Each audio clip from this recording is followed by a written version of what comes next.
નમસ્કાર વાલા પેન્શનર મિત્રો, નિવૃત્ત કર્મચારી મિત્રો, ભાઈઓ તથા બહેનો, સ્વાગત છે આપ સૌનું આપણી આ યુટ્યુબ ચેનલ ભાવેશ મકવાણા ન્યૂઝમાં। તો બધાને જય શ્રી કૃષ્ણ, જય માતાજી, હર હર મહાદેવ। તો મિત્રો, આજની તારીખ 7/1/2026। તો આજના આ બપોરના સમાચારમાં આપણે ખૂબ સરસ મજાની વાત કરવાના છીએ। તો સેવાનિવૃત્ત પેન્શનરોના પીપીઓ એટલે કે પેન્શન પેમેન્ટ ઓર્ડર ને લઈને આજરોજ તારીખ 7/1/2026ના રોજ બપોરે 12 કલાકે આવી છે એક મોટી અપડેટ। તો મિત્રો, શું છે આ અપડેટ, જેની આજના વિડીયોમાં આપણે વિગતવાર વાત કરવાના છીએ। તો આજનો આ વિડીયો તમે ખાસ કરીને અંત સુધી જોઈ લેજો। અને હજી સુધી જો આપણી આ ચેનલ સબસ્ક્રાઈબ ન કરી હોય તો એક દિલથી નમ્ર વિનંતી છે કે તમારા માટે રોજે રોજ અલગ અલગ માહિતીના વિડીયો બનાવીને તમને માહિતગાર કરવાનું એક સેવાકીય કાર્ય કરી રહ્યા છીએ। તો થોડોક અમને પણ સપોર્ટ કરજો, વિડીયોને લાઇક કરજો અને આપણી આ ચેનલ સબસ્ક્રાઈબ ન કરી હોય તો આપણી આ ચેનલ સબસ્ક્રાઈબ પણ કરી લેજો મિત્રો। તો શરૂ કરીએ આજનો આ વિડીયો। તો શરૂઆતમાં વાત કરીએ તો પેન્શનરો અને તેમના પરિવારોના હિતમાં એક મહત્વપૂર્ણ પગલું ભરતા કેન્દ્ર સરકારે પેન્શન સંબંધિત દસ્તાવેજો અંગે નવી માર્ગદર્શિકા જારી કરી છે। તો પેન્શનર અથવા ફેમિલી પેન્શનરના મૃત્યુ પછી પેન્શન પેમેન્ટ ઓર્ડર એટલે કે પીપીઓ જારી કરવાની પ્રક્રિયાને વધુ કડક બનાવવામાં આવી છે। તો સરકારે અગાઉ જારી કરાયેલા નિયમોનો પણ પુનરુચ્ચાર કર્યો છે, જે પેન્શનરોને નિવૃત્તિ પછી મનસ્વી કપાત અને પેન્શનમાંથી વસૂલાતથી રક્ષણ આપે છે। તો આ બંને નિર્ણયોનો ઉદ્દેશ્ય સ્પષ્ટ છે, તો મૂંઝવણ ઘટાડવા, પારદર્શિતા વધારવા અને વરિષ્ઠ પેન્શનરો અને તેમના પરિવારોને બિનજરૂરી મુશ્કેલીઓથી બચાવવા।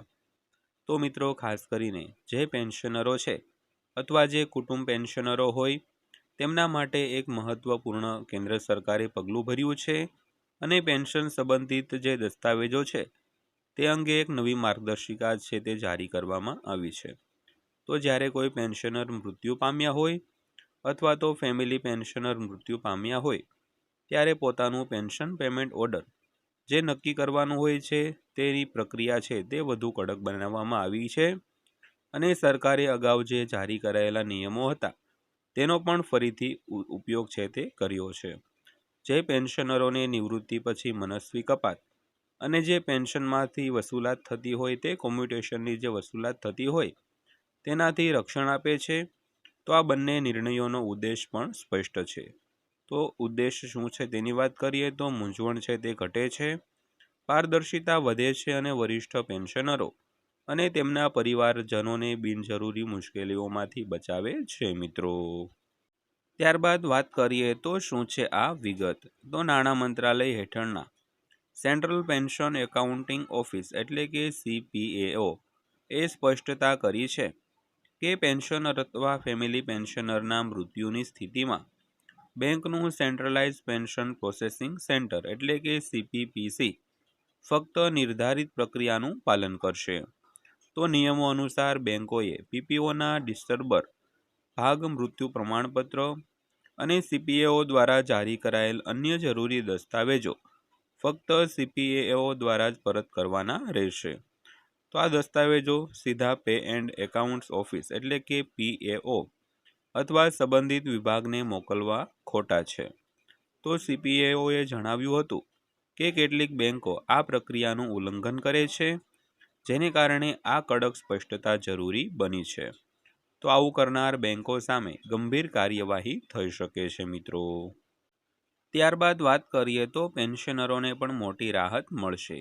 તો આ નિર્દેશ ટેકનિકલ લાગશે, પરંતુ તેનો સીધો ફાયદો મૃતક પેન્શનરોના પરિવારોને થશે। તો યોગ્ય માધ્યમથી પીપીઓ પરત કરવાથી ખોવાયેલા દસ્તાવેજો, વિલંબ અને બિનજરૂરી મુશ્કેલીઓ ટાળી શકે છે। તો પરિવારો ઘણીવાર ભાવનાત્મક તણાવમાં હોય છે અને જો પેન્શન સંબંધિત દસ્તાવેજો અટવાઈ જાય છે તો સમસ્યા વધુ જટિલ બને છે। તો સરકાર માને છે કે આ એક ચેનલ CPAO દ્વારા પ્રક્રિયા કાર્ય ટ્રેકિંગને સરળ બનાવશે અને ભવિષ્યના વિવાદો છે તે પણ ઘટાડશે। ત્યારબાદ વાત કરીએ તો સરકારે પેન્શન કપાત અને વસૂલાત અંગે પેન્શનરોને પણ નોંધપાત્ર રાહત આપી છે। તો પેન્શન અને પેન્શનરોના કલ્યાણ વિભાગે સ્પષ્ટતા કરી છે કે એકવાર પેન્શન અથવા ફેમિલી પેન્શન અંતિમ સ્વરૂપમાં આવે પછી સ્પષ્ટ કારકુની ભૂલ ન થાય ત્યાં સુધી તેને ઘટાડી શકાતું નથી. તો જો 2 વર્ષ પછી પણ ભૂલ મળી આવે તો DOPPW મંજૂરી વિના પેન્શન ઘટાડી શકાતું નથી. વધુમાં જો પેન્શનરોને સરકારી ભૂલોને કારણે વધારાનું પેન્શન મળ્યું હોય અને તેની ભૂલ ન હોય તો વસૂલાત માફીની શક્યતા પર વિચાર કરવામાં આવશે. જો વસૂલાત જરૂરી હોય તો 2 મહિનાની નોટિસ આપવી આવશ્યક છે અને કપાત હપ્તાઓમાં કરવામાં આવશે, એક સાથે નહીં.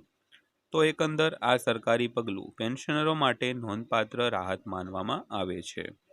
તો મિત્રો, ખાસ કરીને જે પેન્શનરોના પીપીઓ અને ફેમિલી પેન્શનમાં જે જરૂરી દસ્તાવેજો ઘટતા હોય તેને લઈને સરકારે એક નવી માર્ગદર્શિકા જારી કરી છે, જેની આજના વિડીયોમાં આપણે વાત કરી છે. તો વિડીયો અંત સુધી જોઈ લેજો.